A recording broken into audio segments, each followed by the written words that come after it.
The Washington Post newsroom delivers breaking events around the world as they happen. Unrivaled reporting from the journalists you've come to trust. To get the facts fast and meet the challenges of today head on. Get the news that matters most with a special offer by visiting WashingtonPost.com/watch. Subscribing unlocks instant access, bringing you the Post's award-winning coverage anytime, any place. Because democracy dies in darkness.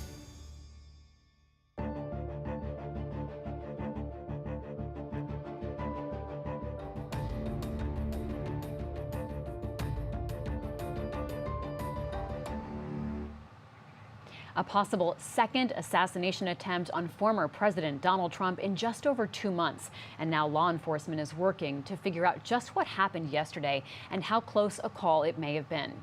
This afternoon at 4 o'clock, the Palm Beach Sheriff's Office will hold a news conference with federal law enforcement agencies. Welcome to live coverage from the newsroom of the Washington Post. I'm Libby Casey. We'll bring that conference to you live today.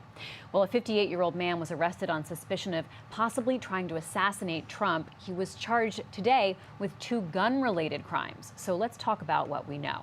I'm joined by columnist James Hohmann, senior political correspondent Rhonda Colvin, and national political reporter Isaac Arnsdorf, who covers the Trump campaign. James, let's start with what we know. Donald Trump was golfing yesterday. What do we know about what happened? A Secret Service agent was basically securing the golf holes ahead of where the president was going. And the suspect was about 300 to 500 yards away from the president as he was golfing. And the Secret Service agent saw, apparently, a barrel of a gun in the bushes, in the tree line. There's a chain link fence and trees, and fired at the person who was holding the gun. The person with the gun dropped it, turned around, fled. A passerby who was just in that area saw a black Nissan speed away, took a picture with their phone, told the police about it, and about 45 minutes later, they pulled over the suspect driving north on Interstate 95 in a neighboring jurisdiction and said, "Do you know why we're pulling you over?" And he said, yes. The license plate on the car was stolen. It was not for a Nissan, but for a 2012 Ford. And at the scene where the shots had been fired were the gun, an SKS with a scope, as well as a bag of food and a camera. I just want to interrupt you to say this is the body cam footage of the officers when they pulled him over. Mm-hmm. So that's what we're seeing here is when they're getting him out of the vehicle. And again, that was about 45 minutes after this incident happened, around 1:30. We know from cell phone records that were in the charging document that this man's cell phone had been at the site from just before 2 a.m. until this happened at 1:30 when the Secret Service agent spotted him. So he apparently had been sitting there for nearly 12 hours. Rhonda, what do we know about the suspect who we're seeing this footage of, Ryan Wesley Routh? Well, as you mentioned, he's 58. He has most recently lived in Hawaii, but he is from North Carolina. And right now, details are still emerging about his biography. But one of the things that we are finding is that he's had a long criminal history, from felonies, from misdemeanors, everything from writing bad checks, not paying his taxes, theft, to gun charges. Notably, in 2002, he had a gun charge. He was in possession of a weapon of mass destruction because he had rifles, he had a gun, and barricaded himself inside of what might have been his business for about a 3-hour standoff with police there in North Carolina. So he has this history with firearms. One of the other things that we are finding out about him is that he has been heavily focused on the war in Ukraine. Going back to the beginning of that war, he has been someone talking to media, having a social media presence. He even wrote a book about the war in Ukraine, a very short book that is available on Amazon. Where he talks about the war. He also mentions that he did vote for the former President Trump in 2016, but may have soured on Trump in recent years. But it is coming to view that he wanted to recruit international volunteers to help fight in the war in Ukraine. He didn't fight himself. He also tried to raise money. So I think right now we're still waiting for a lot of details to emerge. As James mentioned, I think one of the notable things today that came out of his hearing in court is that the cell phone data does show that he was in the vicinity of the golf course for about half a day. And it is expected that there were those two charges, as you mentioned, but there may be more coming down the line. One thing we are hearing is that officials needed to put something that's stuck right now to keep him detained, but further charges may be coming out. Because of his interest in Ukraine, he's in a handful of interviews with news agencies because he traveled to Europe. Let's watch a clip from an interview that the suspect, Ryan Routh, did with Newsweek Romania back in 2022, where he talked about his passion for helping Ukraine fight Russia after Russia's invasion. My initial goal was to come and fight. I'm 56, so initially they were like, well, I have no military experience, so they're like, you're not an ideal candidate. So plan B was to come here to Kyiv and promote getting more people here. That's why I'm in Kyiv. So every project that I promote is about getting people here to support the Ukrainians. We are keeping account of all the civilians that are here fighting, that have come from their own countries. They've sold everything they've owned. They've sold their vehicles, their cars, their motorcycles, everything to come here and support Ukrainians. So it is truly heroic what these kids and adults have done as far as getting here on their own dime and spending their own money to come here and fight with the Ukrainians. All right, that's footage from Romania Newsweek. He had a varied political history, though, James. His social media is full of really heterodox political views that had evolved. He expressed support for Trump in 2016, but later Bernie Sanders. At one point several months ago, he apparently was tweeting support for a Vivek Ramaswamy, Nikki Haley ticket. He wrote in April on social media that democracy is on the ballot and we must win in November. And so we're already seeing, because there is a lot longer of a paper trail than the shooter in Butler, Pennsylvania in July, this become a political football. Right. Isaac Arnsdorf, let's go to you and talk about Trump's day yesterday and how it was unfolding, and then what happened to former President Trump after this Secret Service agent saw that gun through the tree line. Well, he was a few holes behind on the golf course, like James said, so they took him to, they got him off the course and brought him to a holding room until the suspect was apprehended, and they determined that it was safe enough to bring him to his home at Mar-a-Lago nearby. People who spoke with Trump yesterday said that he was in a surprisingly good mood. He was lighthearted about the incident and just said he was disappointed that he didn't get to finish the round, that he had been playing a good game. Today, however, he's been leaning in politically, and even before authorities have said anything about the motive, we'll see what they say at this press conference, but Trump has already taken to blaming Democrats for inciting this attack. And his campaign is releasing a series of statements made by Democrats over the year that have been critical of Trump. Nothing that I've seen that actually speaks directly to something like what we understand happened yesterday.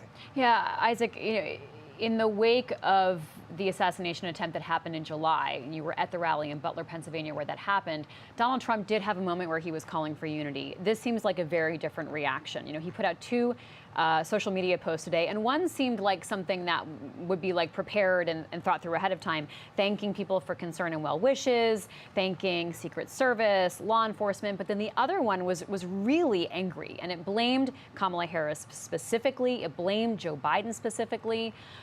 What is the logic there in inflaming this very dangerous situation? Well, two things. I mean, even though he showed restraint at the beginning after Butler, more recently he had started promoting those conspiracy theories and blaming Biden and Harris and Democrats and fanning those flames. So, he could kind of pick up where he left off with that. But the other thing, as we've been discussing, is there's more to work with on this suspect. Again, we have to emphasize, until the authorities say more based on the investigation. We have atmospherics, we have context, we have kind of all over the place political statements, but we based on what we know now, we aren't seeing anything that directly accounts for what led him to allegedly want to commit this crime. Trump and his allies are already getting out ahead of that by attributing it to Democratic political attacks. Isaac, your team was reporting on this yesterday, in the immediate aftermath of this, continuing to cover it throughout today. And your team reports that the Secret Service has long viewed these golf courses as a vulnerable place for Donald Trump because he chooses to play on his own courses, and there is a lot of access by members of these clubs. People can get pretty close to him. Can you describe sort of how it works when a former president goes and plays golf?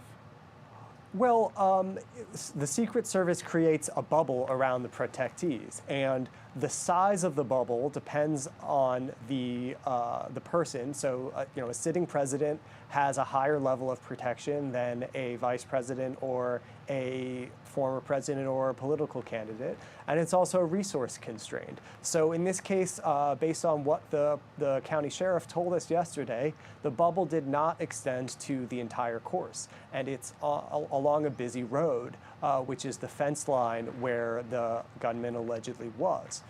So instead of having the entire perimeter secured, the bubble was basically a few holes on the course, which is how you had this situation where the agent was a hole or two ahead when he saw the barrel of the gun. So, Rhonda, there's been a lot of focus in the Secret Service in the wake of what happened on July 13th in Butler, Pennsylvania. We saw the Secret Service director resign. We've seen a bipartisan effort in Congress to try to get to the root of how the agency is making decisions and its protection. What does this mean in terms of the Secret Service action plan and then the political fallout here? Well, I think right now, once again, the Secret Service will likely be scrutinized. It seems, with just the details we know, that they did act immediately. I think they had a lot of admitted failures from the last attempt or shooting at President Trump. But right now, I think they are trying to figure out where do they go from here. We've had President Biden say that the Secret Service does need more resources. They right now have 36 protectees. So that's presidents, that's vice presidents, the current as well as former.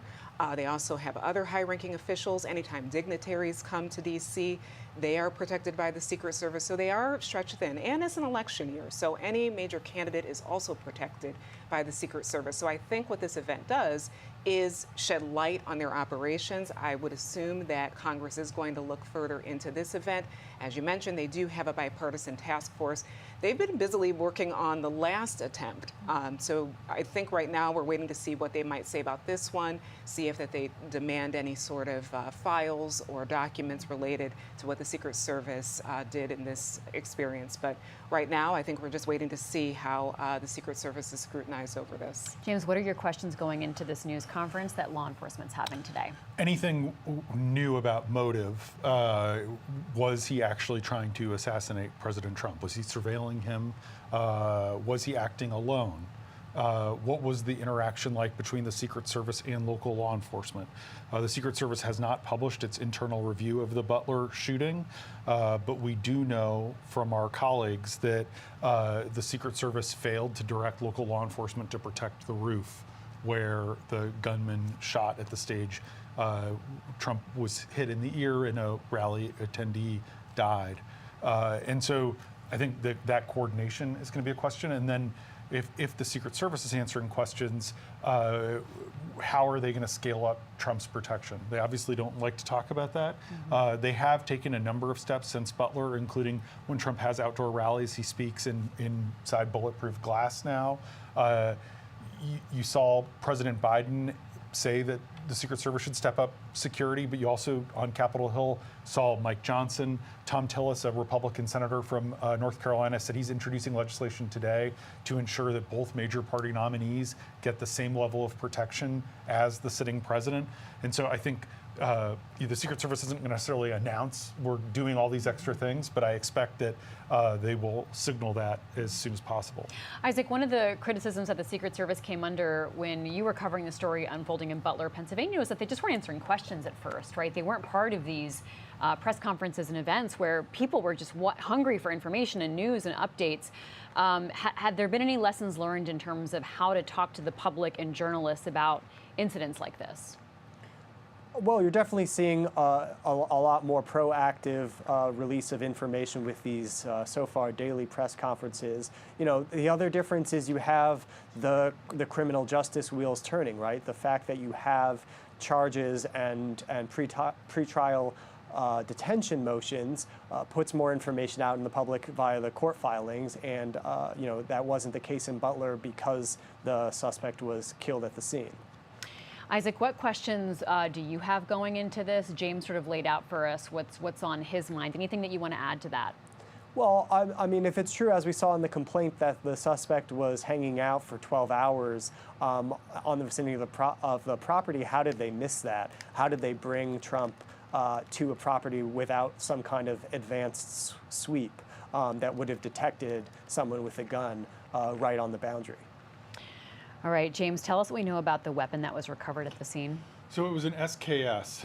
Initially, at a press conference yesterday, the sheriff said that it was an AK-47, AK-style weapon. Now, an SKS was originally made by the Soviets, and it was much less expensive. It's not a precision weapon. It was not designed originally to be used, for example, like as a sniper rifle. Now, this SKS that he had a scope on it, which is what you would have on a sniper rifle, but it has not great accuracy particularly, and it's more of a kind of a, you know, to spray bullets than kind of to be like a sniper style weapon. It also is much less expensive than an AR-15 or an AK-47, and we know that it had a scratched off serial number, that he had tried to take off the serial number. We don't know how he got the weapon. We know he's been charged with illegally possessing it. So obviously he didn't buy it through legal means. And there might be more information about the history of where it had come from. Isaac, as law enforcement officers and agencies ask all these questions, how important was it to just have the suspect detained and to have him charged with something today so that they can continue the investigation with him behind bars? Because, you know, we're all kind of looking at these charges and wondering if this is all that they'll be able to ultimately charge him with. Planning an assassination of a president is such a dramatic and severe accusation compared to, you know, scratching off a serial number or possessing a weapon when you're a felon. Well, that's why we're still using potential and being careful about how we're reporting on this until we know more about the motive or where this investigation leads. But, you know, and we understand that the state attorney has been working on state charges as well. But what these first initial charges do is, you know, they're very straightforward. They're basically self-evident. You know, he had the rifle without a serial number. He wasn't allowed to do that as a convicted felon, and the rifle has to have a serial number. So that's just a much more straightforward case to build and a way to keep him in detention legally while they continue the investigation. We're watching the podium there. We'll be going live to Palm Beach, Florida, with updates on the investigation as soon as we see Sheriff Ron Rowe take the podium and give us an update on just what's going on. Rhonda, there is tension already between state authorities and the federal government. And some of this is political because there's been this sort of suspicion or questioning that's been injected into the federal footprint protecting Trump. Florida Governor Ron DeSantis is saying they're going to do their own investigation. Can you explain a little bit about what's going on there? Yeah, well, I think this always happens, really, because, of course, he is a federal protectee. Trump is, any president is. But also, he is a resident of Florida. This happened in Florida, so you probably might see some turf war. And I'm glad Isaac pointed that out, that we're still waiting on details from state law enforcement, because they likely will bring up, gun charges that apply to Florida. So I think that there will be a battle. Again, this is why this is a developing story. It's certainly, not a story that we're going to have answers to right now, but that is why this press conference is so important, is because we really have not heard in earnest or in any robust way from any law enforcement on this. We just heard yesterday that it was a possible attempted assassination. So from there, we need more details, and I'm sure we'll continue to get them in the coming weeks. There is political motive here, though. I mean, to have Republicans, and it can all, I can't question their motives, but there is an effort being made by Republicans to try to say that the federal government, run by Joe Biden, is not doing enough to protect Donald Trump, and so they want to see more investigations and more work done on that. Yeah, and that's that's part of the tension here, and it is 50 days out from an election, and even last week to promote her new book, which went to the printer before the assassination attempt in Butler, Melania Trump recorded a video where she was saying, there are all these unanswered questions I have about what happened to my husband and why there was the failure of law enforcement. And it almost felt like she was trying to kind of create a cloud of casting doubt that they didn't give it their all. And the Secret Service's mission is ultimately, zero fail, to use their term. Which is the title of a book too by our colleague Carol Lenig, which is they can't, you have to bat 1,000, and this is one of those areas where they knew there was vulnerability. I think one of the things that the FBI has to answer is, was this guy on their radar? Had there been tipsters? Had people been warning about him? One of the things about that school shooting in Winder, Georgia, the week before last was that the FBI had gone and interviewed the shooter ahead of time. And so, was law enforcement kind of watching, was he on the Secret Service's radar? And that's something a congressional investigation could certainly also try to get at. I want to just clarify, I misspoke and talking about Ron Rowe. He's, of course, the acting director of the Secret Service. He was put into place in the aftermath of Kimberly Cheadle stepping down after the Butler, Pennsylvania attempt on Trump's life. So we'll be seeing him. But we are watching this press conference take place in Palm Beach, Florida, because that is the nexus and the center of this. So there will be local elements, statewide elements, as well as federal elements. And Ron Rowe briefed President Trump at Mar-a-Lago in person this morning, also spoke with him by phone last night, so has gone down there. I think the Secret Service is both eager to get more of the resources that we were talking about, but clearly there are some structural issues that need to be looked at. One thing that comes up a lot is the Secret Service has a lot of other responsibilities beside protecting the 40 officials that Rhonda was talking about. Like, they still oversee anti-counterfeiting efforts. And perhaps one of the reforms that could come from these various problems is maybe the Secret Service should just focus on protecting politicians and not the other stuff. Yeah, I was just saying, when it comes to the politics of it, what we've heard from Republicans right now is that some of the things that we heard during the RNC, that Trump is strong, he's going to fight for America. I know Speaker Johnson did go on Fox and talked about, he was on his way to Mar-a-Lago at the time of this event, and he said Trump is strong. But I do believe that if there is any sort of suggestion of any lapses that occurred, that will kind of give more fire to Republican claims that Trump isn't being protected like others. What we're hearing from Democrats is that, this is a call to stop all political violence. So you are hearing the parties try to tap into this in different ways. Of course, that's expected. But I do see, especially because this has only come just a couple months after the first time, that you will see both parties want to look into this, because they're also, protectees themselves when it comes to law enforcement. Isaac, where does former President Trump go this week? Are his plans changing? What are you watching from his schedule? We haven't received any changes yet. He has a mix of in-person and virtual events. Again, we're going to have to see the operational impact on the campaign in terms of his ability to be a candidate. We had a little bit of that after Butler. They weren't doing outdoor events for a bit. They've resumed that with the addition of the bulletproof glass. Obviously, the golf course is a very different kind of setting, but it looks like the press conference is starting. All right, let's go live to Florida. Thank you so much, Isaac and team. Which is the U.S. Attorney, FBI, Secret Service. We're going to give you everything that we have. We're going to give you the latest updates. We're going to tell you what's going on with the investigation, everything. And then we're going to do a limited amount of questions. So make them good, all right? Don't get into what if and all this. Get legitimate questions. We got it? Yes, sir. Okay, everybody ready? Yes, sir. Okay. We're here today to give an update on the investigation in regards to the incident at Trump International. With me is the U.S. Attorney, the FBI, and the Secret Service. Just to give you a little information, as you well know, the road down there on Summit is still blocked off. It will be blocked off probably for the remainder of today and probably a good portion of tomorrow until some of the investigative things need to be done and finished. But we're accommodating people in and out, getting them to the library, getting them to the post office, so the public is not going to be that far inconvenienced. The security level at Mar-a-Lago is the highest it can possibly be now.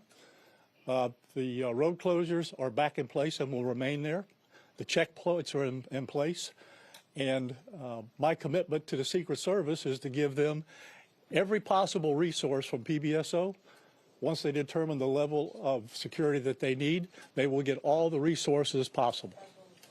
So having said that, I'll let you talk to the U.S. Attorney. Thank you, Sheriff.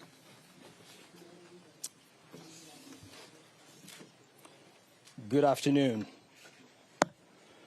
Thank you for joining us today. My name is Mackenzie LaPointe. I am the United States Attorney for the Southern District of Florida. I want to start by expressing my deep gratitude to Sheriff Rick Bradshaw of Palm Beach County Sheriff's Office for hosting today's press conference and for his department's assistance with this matter. I'm truly grateful for your leadership, sir. I'm also pleased to be joined by our partners in federal law enforcement from the FBI and the United States Secret Service, and also from ATF. Joining us today for comments and announcements are Special Agent in Charge Jeffrey B. Veltri of the FBI Miami Field Office, and Acting Director of the U.S. Secret Service, Ron Rowe. I want to also thank the men and women in law enforcement who have been working around the clock in the initial phase of this ongoing investigation. Our partners include federal and local authorities who effectuated the apprehension of the defendant and have aided in ensuring federal charges were filed against him this morning. We're here to announce that Ryan Wesley Routh, 58 years old, of Hawaii, has been charged by a criminal complaint in the Southern District of Florida with firearms offenses related to an incident which occurred yesterday at Trump International Golf Course right here in West Palm Beach. Routh was charged federally with possession of a firearm by a convicted felon and possession and receipt of a firearm with an obliterated serial number. He had his initial appearance today before Magistrate Judge Ryan McCabe in the federal courthouse in West Palm Beach. According to the allegations in the complaint, a U.S. Secret Service agent walking the golf course perimeter saw what appeared to be a rifle poking out of the tree line. After the agent fired a service weapon in the direction of the rifle, a witness saw a man later identified as Ralph fleeing the area in the tree line. Routh was later apprehended by officers from the Martin County Sheriff's Office in coordination with the Palm Beach County Sheriff's Office. The complaint alleges that in the area of the tree line from which Routh fled, agents found a digital camera, a backpack, a loaded SKS-style rifle with a scope, and a black plastic bag containing food. The serial number on the rifle was obliterated.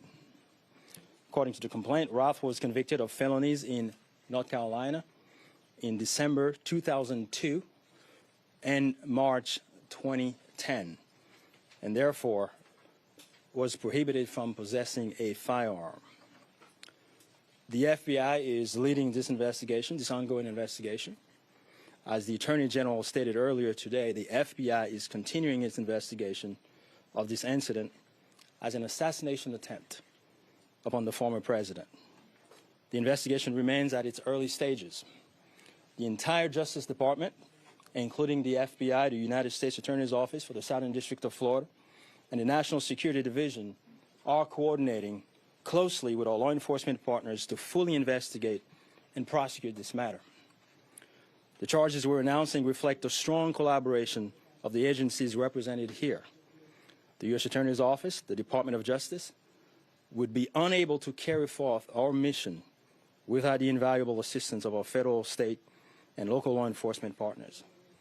I would like to thank the Bureau of Alcohol, Tobacco, Firearms, and Explosives, and we have Chris Robinson here, Special Agent in charge, and your Secret Service for the invaluable assistance they are providing, they have been providing. I would also like to recognize the Palm Beach County and Martin County Sheriff's Offices for apprehending the defendant. Again, without the local authorities to assist in those things, it would be literally impossible to accomplish the things we're able to accomplish on the federal side. I want to personally express my gratitude to the attorneys with the U.S. Attorney's Office for the Southern District of Florida and the Counterterrorism Section of the Justice Department's National Security Division for their nonstop work over the last 24 to 30 hours. Together, we will continue to work tirelessly to ensure accountability and the pursuit of justice. At this time, I will invite FBI Special Agent in Charge Jeff Veltri to the podium. After Special Agent in Charge Veltri completes his remark, Acting Director of the U.S. Secret Service, Ron Rowe, will provide remarks before we open the floor for a few questions. On our end, given that this is a pending matter before the court and the investigation is ongoing, all comments will be limited. Thank you very much. Jeff.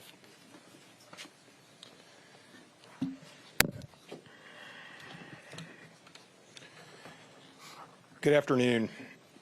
For a quick introduction, my name is Jeffrey Veltri, FBI Special Agent in Charge for the Miami Field Office.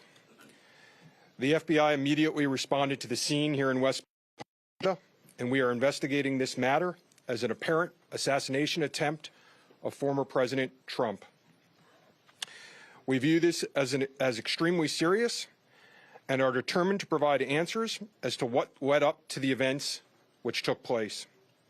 I want to emphasize we're just a little over 24 hours into this investigation, so we're going to provide as much as we can publicly while our investigation is still ongoing.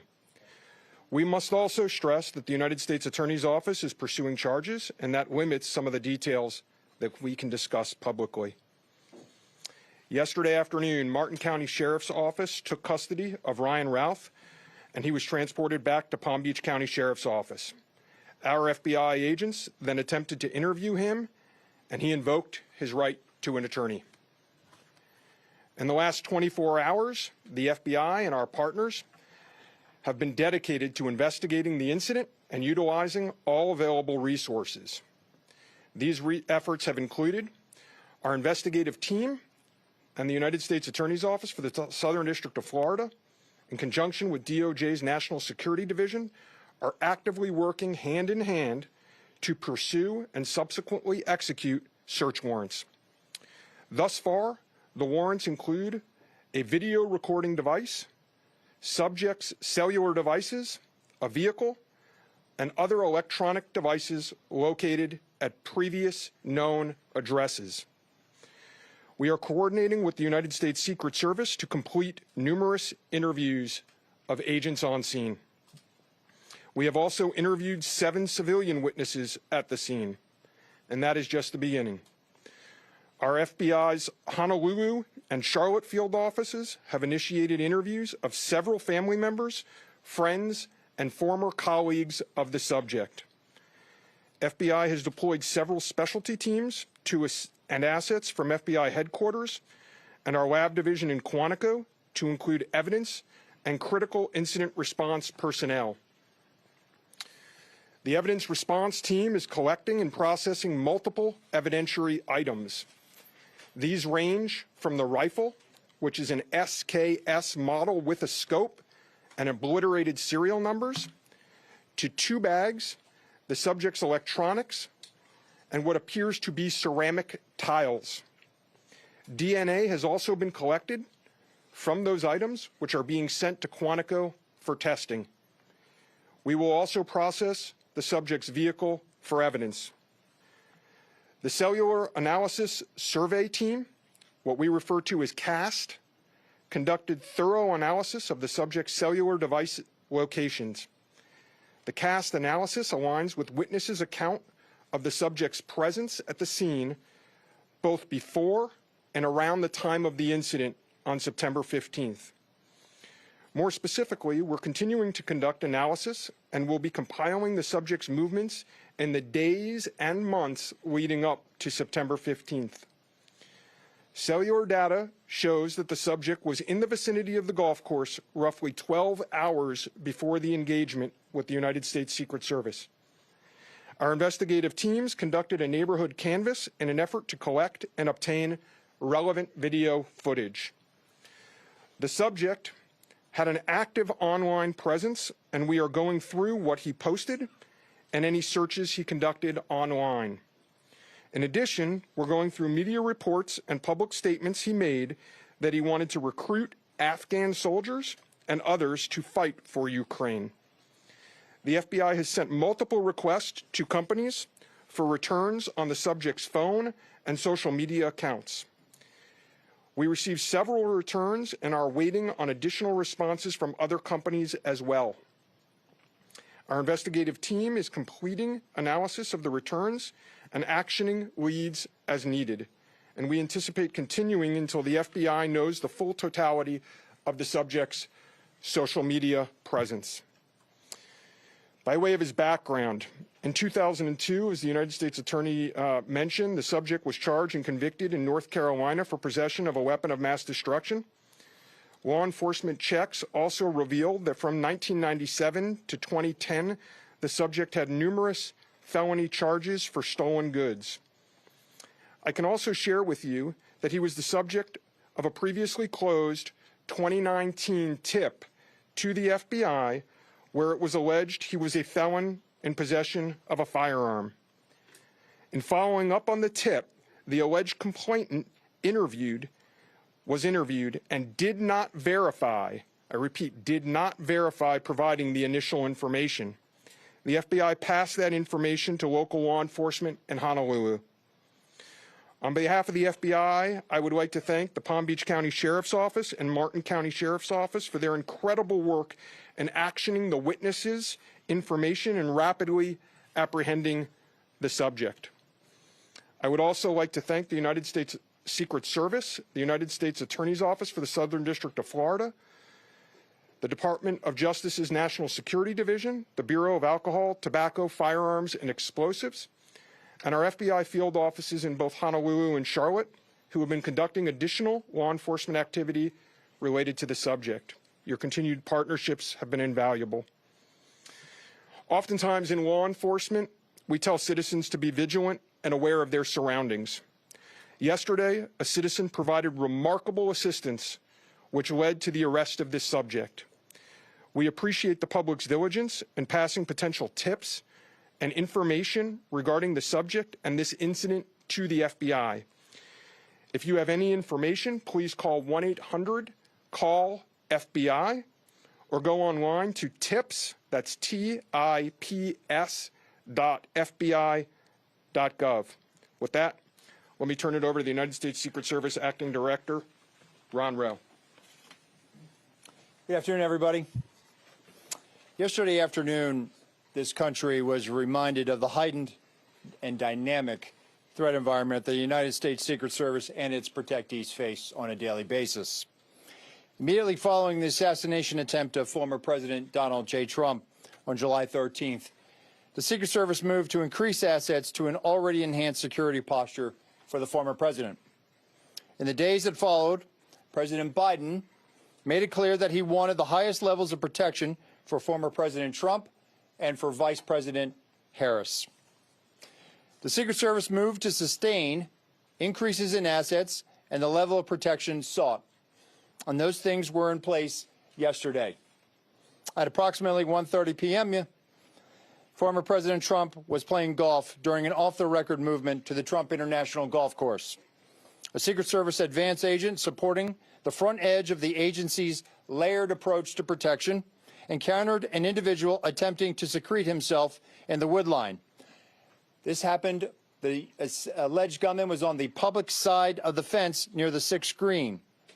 A layered approach of security is integral to the Secret Service's protective methodologies, and it's also the key to our success. As former President Trump was moving through the 5th fairway across the course and out of sight of the 6th green, the agent, who was visually sweeping the area of the 6th green, saw the subject armed with what he perceived to be a rifle and immediately discharged his firearm.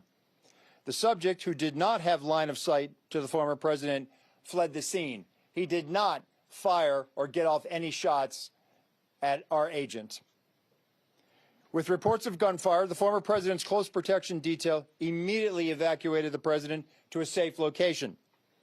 The protective methodologies of the Secret Service were effective yesterday. The former president's protective apparatus allowed for the early identification of the threat and led to a safe evacuation. The increased assets directed by President Biden were in place yesterday. These included the counter-sniper team elements, counter-surveillance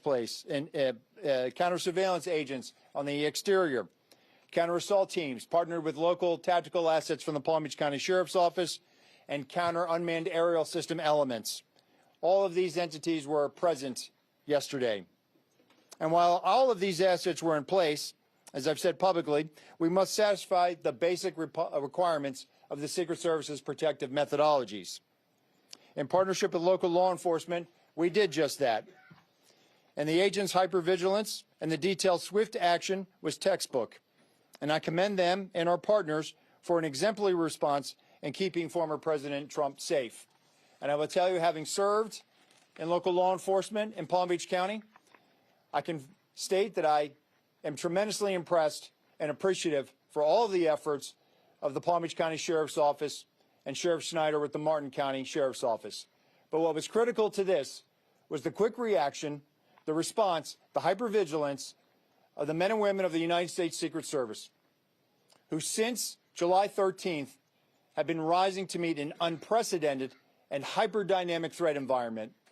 And they are rising to this moment, and I could not be more proud of them and the way they have executed, not only yesterday, but what they're doing today and what they are doing tomorrow and what they will always do, because it is their duty. Thank you. Okay. All right. Well, go slow here, folks. All right. Don't everybody do it at once. Ask who you want to answer the question, and then give the question. I have a question for you, Director. Is there any evidence to suggest that the suspect knew that Donald Trump would be on the golf course at that time? And was the golf course searched thoroughly before the former president's arrival? So at this time, it was an off-the-record movement, meaning it was not on the former president's official schedule.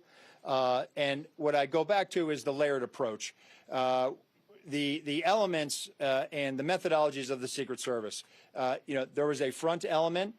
It did its job in sweeping ahead of the president. That's what identified this individual who was in that wood line. And the swift action of that agent doing his job, pushing out ahead, sweeping while the president was behind him several hundred yards and several holes away, out of sight from the gunman, did his job. And that was what alerted the detail, and the swift action is what triggered that. First question, was there any evidence to suggest that the suspect knew that Donald Trump was going to be on that golf course at that time? Based on what I know now, and it's an active investigation, I don't have any information on that. Well, Perry Parker. How many times did your agents go around the perimeter and scope out the golf course during the 12 hours that this guy was holed up in the shrubbery? So this was an off-the-record movement. It wasn't a site that was on his scheduled, it wasn't part of his schedule. So there was no posting up of it because he wasn't supposed to have gone there in the first place.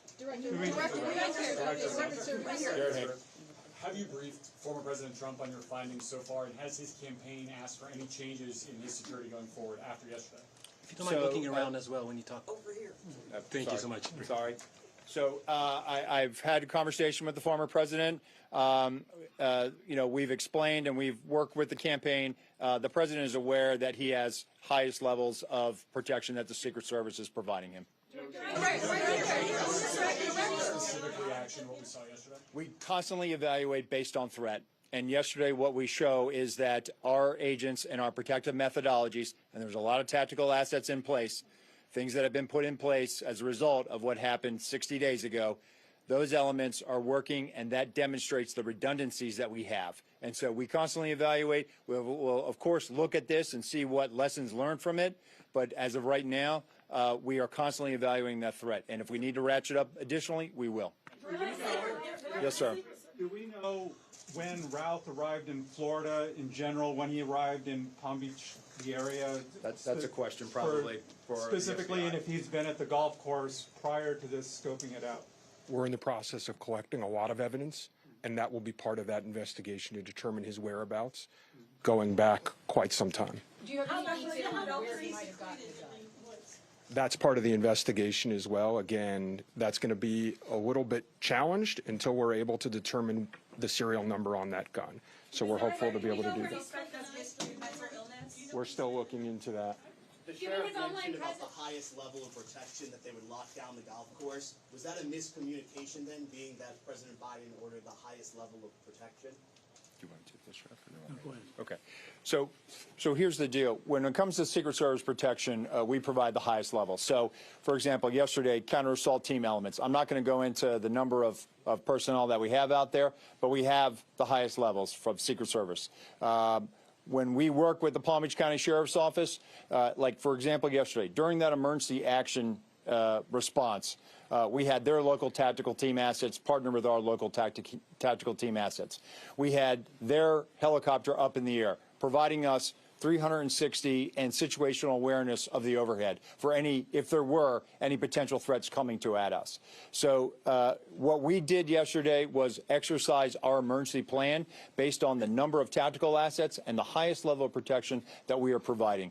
The sheriff and I have talked. Now, clearly, when you go down Southern Boulevard right now and you try to get over to Palm Beach and you see the robust presence that's existing outside of Mar-a-Lago, the heavy uniform presence, the additional assets of the Secret Service. And for those of you that were here in 2017, when the president was in office, when you look at that footprint now and you look at it today, there's not much difference there. There is heavy uniform presence out there. And again, what I go back to is yesterday was an off-the-record movement, off the record. And the president wasn't even really supposed to go there. It was not on his official schedule.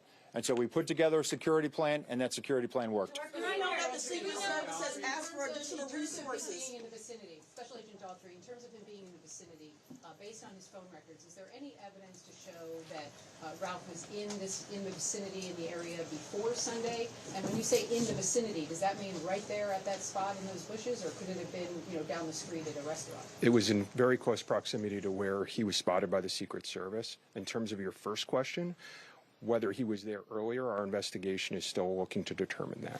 All right, whoa. We're going to do two more. You get one. Thank you. All right? Only two more. You get one. Okay. We understand that the Secret Service has asked Congress for additional resources since the Butler rally. Have you received those resources yet? So thank you for that question. So we are working.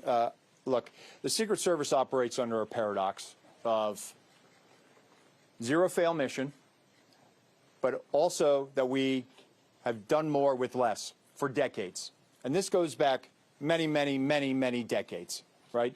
What I can tell you is that we have immediate needs right now, and we have great support, not only from President Biden, and you saw his public statement today, where he said that, he's going to direct his staff to make sure that the Secret Service has the resources it needs. We're having fantastic conversations with members of Congress. I've been up to the Hill last week. We are continuing to have those conversations, but the long and short of it is this. Coming out of Butler, I have ordered a paradigm shift. The Secret Service's protective methodologies work, and they are sound, and we saw that yesterday. But the way we are positioned right now in this dynamic threat environment, it has given me guidance to say, you know what, we need to look at what our protective methodology is. We need to get out of a reactive model and get to a readiness model. There could be another geopolitical event that could put the United States into a kinetic conflict or some other issue that may result in additional responsibilities and protectees of the United States Secret Service. And so we are working, we are making information available to all of our partners. And I just want to say that the commitment of Congress to the Secret Service throughout the years has been tremendous. And we will continue to work with them and Secretary Mayorkas, whose support in making sure that we're getting what we need has been phenomenal. He is one of our biggest champions and our advocate.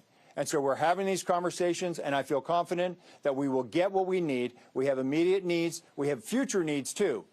I need to make sure that our counter snipers are the best trained counter snipers in the world, that they are exactly doing what we need them to do, and that they match counterparts in the military and Tier 1 forces. And right now, we are working with Congress to make sure that we get those for our training facility. We also have a necessary need to make sure that we're getting the personnel that we have. And that requires us to be able to have the funding to be able to hire more people. You can't just give me money and say, hey, we're going to make sure that everybody gets overtime.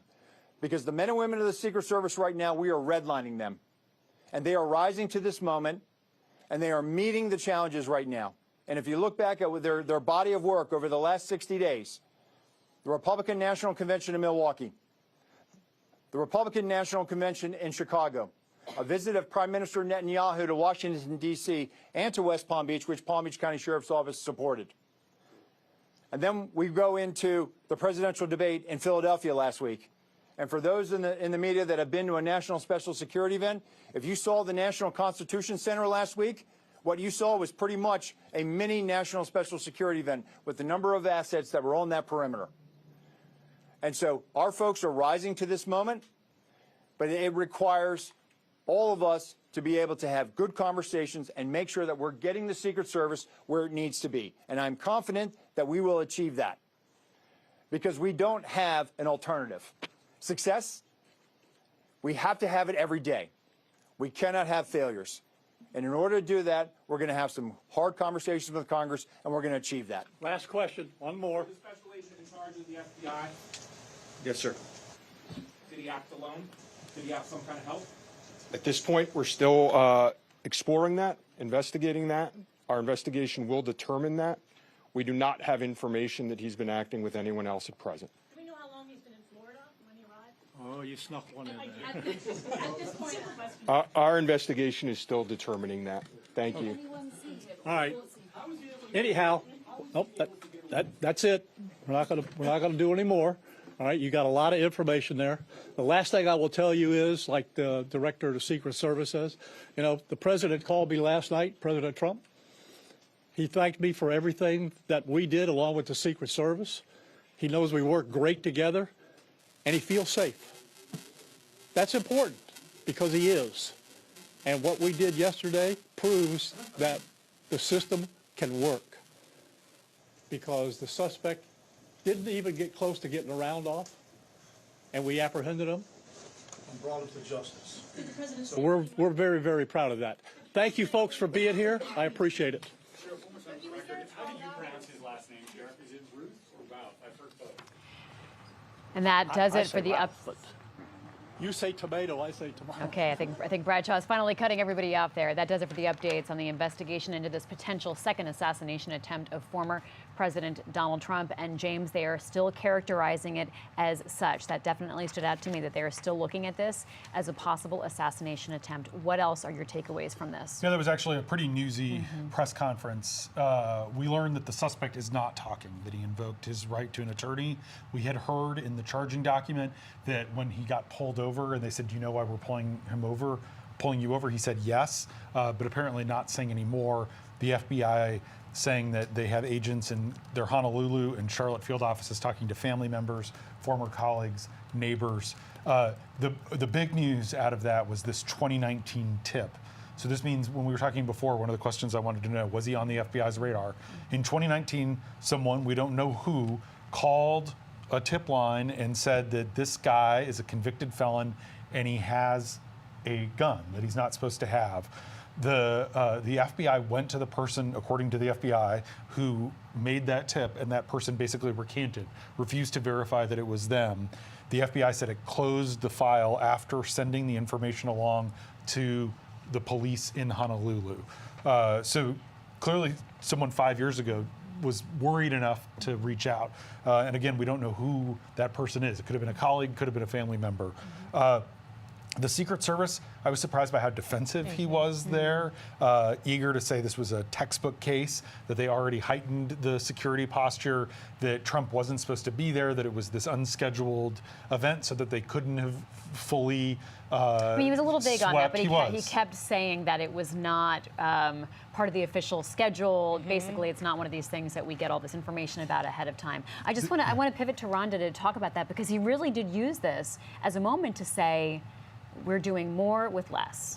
Yeah, that's exactly right. And I also exactly thought what James was thinking, that he was on the defense, that he almost seemed to take it personal, because he also listed all the things that they have had to do this year, the RNC, the DNC. He even mentioned last week's debate that they have had so many things that they have had to have under their jurisdiction, and it's a lot. He also mentioned President Biden and the enhanced measures that the president had called for, and he was saying everything is textbook. So it did seem like he was defending his agency in a very forceful way that I don't think we've seen from directors of the Secret Service prior to this. I also was taken with how he was discussing that they've had good relationships with members of Congress, but that they are also going to have some hard conversations with Congress. And I was looking into the appropriations right now for the Secret Service. They did receive about a 9% bump in this last budget. And we are actually in budget season. The government funding ends on September 30th. So right now that is a current battle on the Hill. I'm wondering if more money will be given to them now that there have been 2 assassination attempts. But it does seem as if the Secret Service did want to project that, yes, they have a great working relationship with local law enforcement, but that they also had a lot of work to do. And I do think it was key that he mentioned several times that it was an off-record movement. And the last time he said it, he said really Trump wasn't really supposed to be there. That was not on his schedule, which also makes you wonder, do the protectees, who now are very aware that the Secret Service is saying we're stretched thin, is there any responsibility there too for them to decide where they're going and how they schedule out their day? I noticed when I was at the debate, when Trump came into the spin room, that did not look like something the Secret Service had planned. In fact, usually when you go to these events, there's a lot of security measures. You have to take hours ahead of time, those of us who are attending them. And I'm not sure if that room was something that the Secret Service wanted the former president to walk into. They kept a perimeter around him to the point where we really could not interview him well because he was so far from us. But it does sort of open up a bigger question about what is a protectee's role in this? Although, you know, situations like this shouldn't be happening at all. We heard other things verified, including that the cell phone data shows that he was in the vicinity of the golf course for about 12 hours before the Secret Service shot at him and he fled. And we're also getting more information about the gun. You talked about how it was an SKS model. Initially, they'd misreported what it was. What other details did you get confirmed here, or more information on, James, that you were listening for? Big one is that the suspect did not get off a shot. There was some lack of clarity on that earlier. And it was part of the Secret Service, the acting director, being defensive, that he said the suspect not only didn't ever fire his weapon, but he also never had Donald Trump in his line of sight, which is significant. When we talk about how close of a call was this, unlike Butler, where the suspect did clearly have a direct line of sight at Trump, in this case, if the Secret Service version of events is to be believed, he did not. The other news is that the FBI thinks, wouldn't confirm, but thinks that he acted alone. They said they're still looking into it. That obviously is very significant. And there's a lot of unanswered questions, like when he got to Florida, how long, had he been scoping out this golf course before? Had he done previous surveillance? They're obviously executing search warrants on all these different devices and going through all of his search history and everything to figure out, had he been basically waiting for Trump to come golf at this course? And did he have any knowledge that the president might be there that day? Yeah, I think James laid it out, perfectly about the new details, but it does suggest, all the things that we heard today, it does suggest that this is going to be a long road. Even, the last assassination attempt is still being investigated. The Congressional Task Force is still trying to work and figure out what they might put in their report. So I think it's a long road until we have a lot of firm details or any additional ones. But what we did learn today, it's pretty significant. So we will be waiting to see just what other information is unearthed, looking at his devices, the cellular analysis survey team that we heard about, trying to figure out exactly everything from location to communication. Also, they're interviewing and getting more information from people who knew him in Hawaii, in North Carolina, other places where he's been. What kinds of questions would they be asking, James? Did he ever say that? I mean, what was there any indication that he hated Donald Trump? Did he seem mentally ill? One of the questions for the FBI director was did he have a history of mental illness? And he said it's too soon to say. Did he ever talk about wanting to take the law into his own hands? Was there a radicalization process? Was there, if this serial number really has been scratched off, do you have any kind of insight into how he got this gun, who he bought it from? That person could end up being implicated in a crime as well. We have this reportable that President Biden did try to call Donald Trump, but they have not connected. So he did make that attempt. And as we've talked about, we did hear from Ron Rowe, director of the Secret Service, that Biden had issued top protection for both Donald Trump and for Kamala Harris here during this campaign season, Rhonda. Yeah, that's right. And it just speaks to the time that we're living in. If you ever read the Homeland Security Department has an annual bulletin.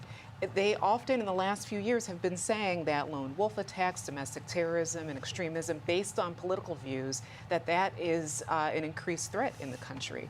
So these are things that local law enforcement, of course, is aware of, and also politicians. And I will say, we have to take these claims with a grain of salt, right? I mean, the acting Secret Service director is trying to protect his job. He's trying to defend his agency. And so when he says that, there was this elevated level of security, we know from last night's news conference, the local sheriff said normally when Trump was president, this street where the guy was sitting for 12 hours would have been blocked off. So that is at odds with the claim that he's getting presidential level security. He talked about the layered approach, and obviously it's one thing if something is scheduled versus a last minute decision. If the president decided he wanted to go golfing an hour before and said, I'm going golfing, and they had to sort of scramble, we don't know that yet. But there are indications that he's not getting the same level of protection he did. You heard the acting director say, if you go to Mar-a-Lago right now, there's a ton of extra security presence, and it's not that different from what it looked like in 2017 when Trump was president. Well, there's a lot more security presence there today than there was yesterday when it didn't seem like Trump was the sitting president. So I do think these are questions that I expect Congress is going to want to get at a little more, but I think it's also worth being a little skeptical when he says, certainly there was elevated security. We know Trump's been speaking in a glass box when he has these outdoor rallies, but and obviously we heard about all the different counter assault teams, overhead assets, but our reporters who follow Trump say he wasn't getting quite the same level of security as he was as a president, when he's the sitting president of the United States. Well, it's worth Joe Biden saying they should have the highest level of protection is like a platitude or something. Exactly. But what does that actually mean in terms of nuts and bolts? And are we talking about presidential level of protection for both these candidates, or just an elevated level of protection as presidential candidates? Donald Trump has the duality of being a former president, a presidential candidate, and add in the third layer of someone who had an assassination attempt earlier this summer. All questions that will continue to be asked. Let's talk about what Donald Trump and Kamala Harris, for that matter, go on to do this week. Where are they going to be, James, and how will you be looking at this story through a security perimeter and a perspective? Well, I imagine there is going to be stepped up security. Trump is approaching this very differently than he did the first, what was for sure an assassination attempt. He is raising money off of it. He's sending fundraising emails. Him and J.D. Vance have signed fundraising emails. He is attacking Joe Biden and Kamala Harris by name. In a Truth Social post earlier today, he actually tied it to Kamala Harris's comments during the debate last week and said that that's raising the temperature. There's no evidence, as we heard during that news conference, that anything Kamala Harris said during the debate prompted this person to be there. But Trump is I think trying to very much present himself as targeted. We're already hearing Trump allies say things like they and them to describe this guy who we just heard likely acted alone. He's not, being sent by any political party or, and so I think Trump is going to try and use this to his political advantage in a more explicit way initially than I think he did in July. Which is really quite shocking if you just look at it without the baggage of kind of who all these characters and actors are, because certainly Kamala Harris and Tim Walz can't do something similar. Right. I mean, they are really locked into not making this a political issue and in fact cooling down the temperature, because it only makes them look bad if that's not how they do it. But Trump doesn't seem to care. I mean, he's just going to double down on it. And indeed, it's worth saying, both Joe Biden, Kamala Harris, and Tim Walz have all unequivocally condemned political violence of any kind against anyone. And that is what political leaders are supposed to do. And meanwhile, Elon Musk is also raising the temperature on social media, it's worth saying, this week as well. Calling for violence to happen, actually. And it's hard to tell what's tongue-in-cheek and what's literal. But people take things literally, no matter what. Rhonda, final thoughts from you as we wrap up this stage of today's press conference. Yeah, well, this is a developing story. So I think we have a lot more than we did, an hour ago. But it does show you that this is probably going to take a while, maybe even beyond the election.